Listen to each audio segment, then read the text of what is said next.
Hello everyone, my name is Nunes Puvde and I'm a professor of biostatistics at the Faculty of Mathematics and Information Science of the Warsaw University of Technology. I'm also a long-standing collaborator of the Center of Statistics and its applications of the University of Lisbon.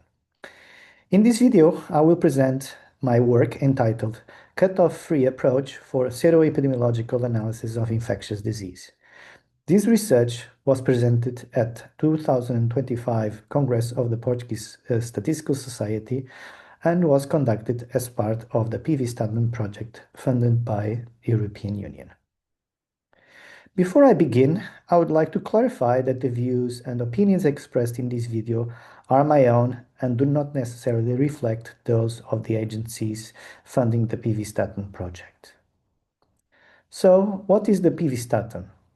PV-Statement is a consortium of 9 institutions, including Warsaw University of Technology, with the overarching goal of reducing the transmission of malaria caused by the parasite Plasmodium vivax.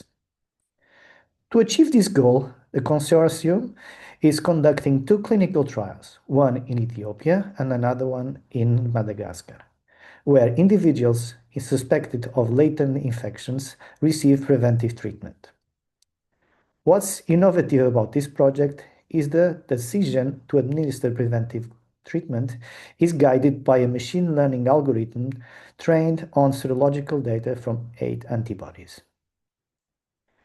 Warsaw University of Technology joined the PV-Statement consortium in October 2023 as part of a hop-on grant application.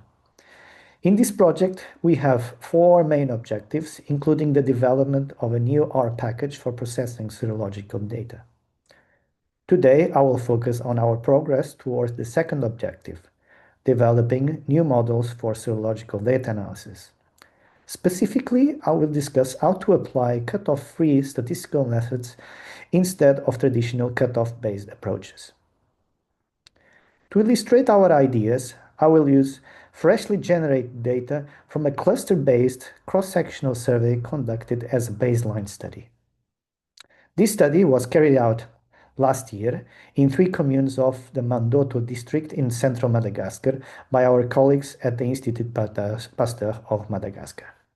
These communes were Anjoma, Antanambao, and Vaciana.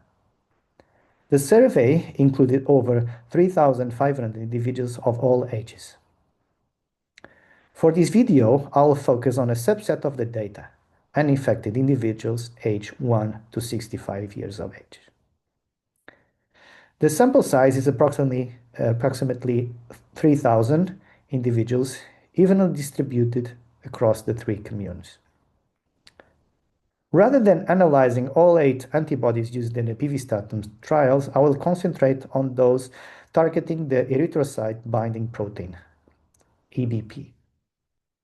The histogram on the left shows the log 10 mean fluorescent intensity of EBV antibodies, which serve as a proxy for antibody quantity using multiplex quantification techniques.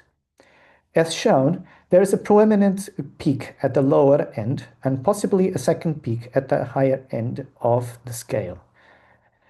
These are typically interpreted as representing seronegative and seropositive populations, respectively, in malaria endemic regions. Traditionally, finite mixture models are used to distinguish between these 2 groups. Here is the generic formulation of the finite mixture models with an arbitrary number of components. Each component represents a distinct serological status, and it has its own probability density function with parameters eta. The parameter theta k denotes the probability of sampling an individual from a component j. To simplify the analysis, it's common to assume all components follow the same family of distributions, most often the normal distribution, resulting in the Gaussian mixture models, especially the 2-component version.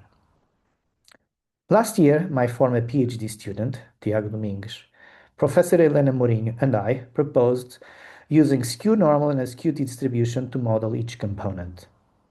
These distributions are highly flexible, accommodating asymmetry and heavy tails, And most importantly, the Gaussian mixture models are a special case of these more general models. These models can be easily estimated in R using the package mixsmsn. To analyze the EBP antibody data, I assume a maximum of 3 components and fitted Gaussian, skew-normal, and skew-T mixture models. Based on Akaik's information criteria, the best performing model was the 3-component skew-normal mixture. This model was also favored by the Bayesian information criteria. Visually, the selected model seems to fit the histogram of the data well. However, interpreting the model is not straightforward because of the evidence for a 3rd component. This 3rd component, in the middle, represented by the orange curve, could represent either a 2nd seronegative population or a 2nd seropositive population. In this regard, I had external evidence that this middle component actually corresponds to a seropositive population rather than a 2nd seronegative group. Therefore, I assume both the orange and red curves represent seropositive populations. With this assumption, I calculate the classification probability curve as function of antibody levels. This curve estimates the probability of seropositivity for each individual in the sample. Here is the histogram of these estimated probabilities for the data. And as you can see, many individuals have intermediate values for the probability of being seropositive. Ignoring this fact, the traditional approach fixes a cutoff, say at 0.5, and classify individuals into seronegative and seropositive respectively. After dichotomizing these probabilities, the next step is typically to use the resulting data and examine the relationship between age and seropositivity. I will now focus on data from one commune, Anjoma. This slide shows the observed seroprevalence curve by age. As expected, the curve increases with age, reflecting a cumulative exposure to the EBP antigens. I modeled this curve using a random forest with age and commune as covariates, and the model smoothed the curve and revealed the breakpoint around age 18, suggesting different exposure dynamics between children, adolescents together, and adults separately. However, in this analysis, it doesn't take into account classification and errors. So the key question is, do we need to use a cutoff for this analysis? The answer is no.